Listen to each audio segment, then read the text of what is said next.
Ball goes long, that's well on the edge of the area, the cut back as well, the shot blocked, and then the rebound, double rebound and in for the opener, and on the stroke of half time, somehow Mali have taken the lead.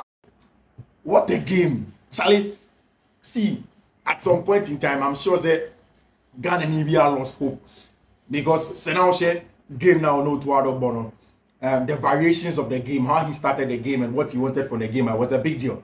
And coming back to win 2-1, of course, a huge news for Ghana. Of course, it puts Ghana in pole position to go on and then qualify for that golden ticket that takes Ghana to USA, Canada, and then Mexico in that World Cup qualifier. Big one in 2026. I have Fiifi-Manfred on YouTube. I see big the best of football tactical post-match and pre-match analysis, all the analysis I see into the show. If you are new to the channel, subscribe to the channel, turn on notification, enjoy the analysis of Fiifi-Manfred on YouTube.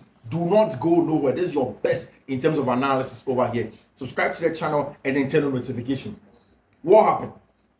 And then Ghana actually went to the start 26 March in Bamako. A huge game. In fact, in the lead up to the game, not Ghana a group no, and now Central African Republic as a chart. So it means that in the group, it was difficult for Ghana, because that means that Mali had gone on to second position in there. And with the quality of Mali for Kitan, it was always going to be difficult for us to play against them. Now, the fact that you lose your first away game and then won just one game, no, and then with the form of Ghana Kita going into this one, it was always going to be a very, very difficult one for us. Again, you look at the group dynamics, what the Malians have done in recent times. Mali for no ball in recent times. If you look at Mali at the African Cup of Nations when they played against Ivory Coast for Yomu Fima, the Ivory Coast team really suffered. They really suffered to get that goal in there. But then again, the Malians were able to show that they were the top guys. They stayed in the game, took the game to extra time, and Sanam Ivory Coast for 18 years, very good win, and then qualifying to the final of the African Cup of Nations in there. But you see, at the end of the day, it's about the group standards. And so Unima, this is a big World Cup qualifier for Ghana. A World Cup Ghana Ekwakobono. So Osha Ghana team now, we can only qualify for this World Cup in two ways. First one, we have to top the group and get the group opening and then best way to go through. It's very important. The best way to go through. Say yeah, co-group Nima, we have to top it and then go through in there. Then again, after say we'll get them to qualify through the group and then go through. Then we look at every other thing. Like I was telling you, in the first half, not Mali for sure my first goal. No matter about that first with 7 points, Comoros 6 points, Central African Republic 4 points. Ghana was still on fifth with just 3 points. Now with this game, means the Ghana Babinya 6 points, going joint stop with Comoro Islands also, and that's a very good one for Ghana in there. And how we were able to turn the game around was very important for Ghana El Honor. The game that we played, how we dictated the pace of the game, staying in the game as much as possible. At some point in time, I was a little bit worried, and I'll tell you about it. But staying in the game as long as possible, playing that part of the game, and then controlling the game and using your quality Nikitan. See, we won this game just based on quality. The fact that we have enough quality, we have a lot of quality. We came into this game and then ended up winning it because of quality now. Nikitan and Yabadi Babashe. Now, how do we start a game?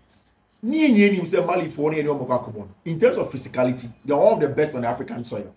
So only Mali for ball. Now, the team are very physical, with and without the ball. Team winning ball, team are very aggressive. Then it's the Malians.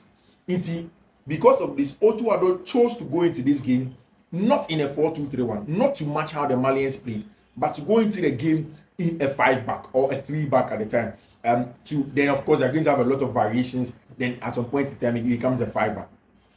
But how did the Malians play? Malians won in your goalkeeper Samasa in post, Niakite, Guendo, Sako, Sangyan as the back four. There was Koulibaly, Haidara, Kamara, Doumbia as the middle four. Then up top was Traore and Sinayoko. I've said it several times, and in my pre-match analysis, I mentioned that Sinayoko is a top player in terms of hold-up play as a striker when he won. What he gives the team is top stuff, and definitely if you have him in there, he's able to deliver and get results for you, which is very important in that regard. And if the fact that he's able to do that for you, it makes him a top striker, and that's why of course some manager is starting. Ghana, it was a 3 at the back system with Ali Seidu, Salis Abdul Samed, and Jiku. making the back play. Then Tariq Lamptey and then Gideon Mensah as the wing backs. In the middle of the pack, Thomas Partey and then Salis Abdul Samed in there to make it the two sitting or holding midfielders in there. Of course, Thomas Partey and then the more ball-sided midfielder or Lukita Ball more on the dictate the pace of the game. Before he started arguing with me pre-match analysis, they can say for me, I don't think that Salis should start this game. In fact, I really wanted physicality in this game. So we need that tone of physicality. We need somebody that will be physical enough to show the back line and win a lot of the duels in the middle of the park. The Malians wanted to score an early goal. And to be very honest with you, it was our goalkeeper long as Atizigi and keep us in the game as long as possible. Because Atizigi made some very, very good saves at the opening of the game.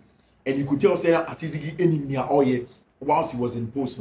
And that is my issue because over against Malifor, not say Malifor are dominant and they stay in the game as possible and they prevent you from dictating the game out. Then you need the physicality to go inside duels. In fact, as the game began, Ghana lost those duels. The duels in there, Ghana were not able to win them. Ghana consistently lost those duels to Sinayoko in the middle of the park. Even at some point in time when Amadou Haidara and the other guys and Koulibaly decided to stay on the game and dictate the game. Now Ghana can't be. And it was a difficult one for Ghana. Now say, oh, match we see. Now we will see the physical side of the game. That is why the tactical approach from Coach Utuado was spot on. The fact that he realized that physicality he may lose it, middle of the park he may lose it, but he winning numerical advantage from wide areas. He threw a lot of numbers in there. So because of our wing backs in Ghana winning balls from outright 2v1 every time at the opening of the game, you saw say Alidu Seidu and Tariq Lamptey consistently got in behind, got into spaces, points where it was 1v1, they won the numerical advantage, which was helping us. Because now Fiifi-Manfred, Koulibaly, Haidara, Kamara, and Dumbia made it very difficult. It was a flat 4-4-2 and anomaly for but the width that he had from outright wasn't necessarily width. It was essentially say numbers in there, but then without the ball, they come centrally and then want to coagulate the midfield. And it was good one that yes, we wanted to match them in terms of the physicality, but we left that for them and then dealt with the ball from outright. And for me, that was a smart one for them. But your ball gave me now. The Malians at the beginning obviously wanted to get their first goal until we began to grow into the game. Then a big mistake from Ghana. Again, it is because of Mali for physicality. Physicality no kita. And anything winning is our ball on Gideon Mensah and then turn it over and score a goal. I know that for a lot of Ghanaians, you look at that ball and say, oh, that's an obvious foul on Abrante Feno, Gideon Mensah. But it was an aerial ball. Gideon didn't really go in for the ball. The Malian showed an intent, clear intent. He won the ball and Sanakan and Eka Gideon. It doesn't pass for a foul. And I think that the referee on the day for me had it right when he says, okay, that was a soft ball. I'm not going to give you any foul for that. And we want to go on from there. And I think that the game really began to develop. Ghana conceded the first goal. Then in the second half, you could tell that Otuado had told his players to calm down and play to the game plan. Calm down, kick the ball, control the game, and then get the ball. It was again because say Timi overloaded the left hand side it was because we were able to overload it. Say, okay, Ghana go there, share now, and I'll play the goal for you. We essentially just overloaded that area and then we were able to get that first goal in there. That helped us to push up into the game, which is very, very important. Pushing the game in there and then overloading the left hand side with a very good crossing from Abrantia, your friend Salis Abdul Samed. One time cross, and it's because when the ball went onto that side, he as a midfielder spotted said we could add more numbers to the wide areas. The Malays are not good defending wide areas, and then setting a quick cross into it, and then bam, the header comes in from the far post with respect to Abrante Efeno, Nuama in there. Very, very good leap, and then got the goal. Sadly enough, you can see you share go equalizer now. Then we sat back. Then we allow the Malians to grow into the game. Malians will now begin to dictate the pace of the game. Malians will begin to tell us what to do until the substitutions. And I think I was happy when we brought in Elisha who took off and Apia Niama and then said, okay, let's match them in the physicality in the middle of the park. Now, yeah, fuck Thomas Tepatinko outright to hold that play.